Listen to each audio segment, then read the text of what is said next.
আন্তর্জাতিক ক্রিকেট সূচিতে ব্যস্ত সময় পার করলেও আবারও নতুন সিরিজের সম্ভাবনায় সামনে এগোচ্ছে বাংলাদেশ জাতীয় ক্রিকেট দল। এবার টিম টাইগারদের ৩ ম্যাচের টি-২০ সিরিজ খেলতে আমন্ত্রণ জানিয়েছে আফগানিস্তান ক্রিকেট বোর্ড ACB। প্রস্তাবিত সিরিজটি আসন্ন অক্টোবর মাসে সংযুক্ত আরব আমিরাতে আয়োজনের পরিকল্পনা রয়েছে। বাংলাদেশ ক্রিকেট বোর্ড BCB সূত্রে জানা গেছে, অক্টোবরের তৃতীয় সপ্তাহে ওয়েস্ট ইন্ডিজের বিপক্ষে ঘরের মাঠে ওয়ানডে ও টি-২০ সিরিজ খেলার পূর্বের ফাঁকা সময়টিকে কাজে লাগিয়ে এই সিরিজ মাঠে গড়াতে চায় বোর্ড। তবে সিরিজটির চূড়ান্ত সময়সূচি এখনও নির্ধারণ করা হয়নি।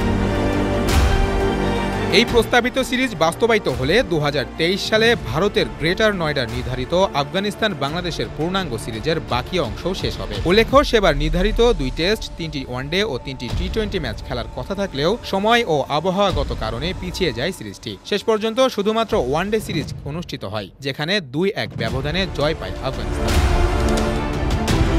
এদিকে দুই বোর্ডের মধ্যে দ্বিপাক্ষিক টেস্ট সিরিজ আয়োজন নিয়েও আলোচনা চলছে, যার সম্ভাব্য সময় ২০২৬ সালের আগেই হতে পারে। বাংলাদেশ ক্রিকেট বোর্ডের ভাষ্যমতে ২০২৬ সালের ফেব্রুয়ারি-মার্চে ভারত ও শ্রীলঙ্কায় অনুষ্ঠিতব্য টি-২০ বিশ্বকাপকে সামনে রেখে প্রস্তুতির অংশ হিসেবেই এই সিরিজকে গুরুত্ব দেওয়া হচ্ছে।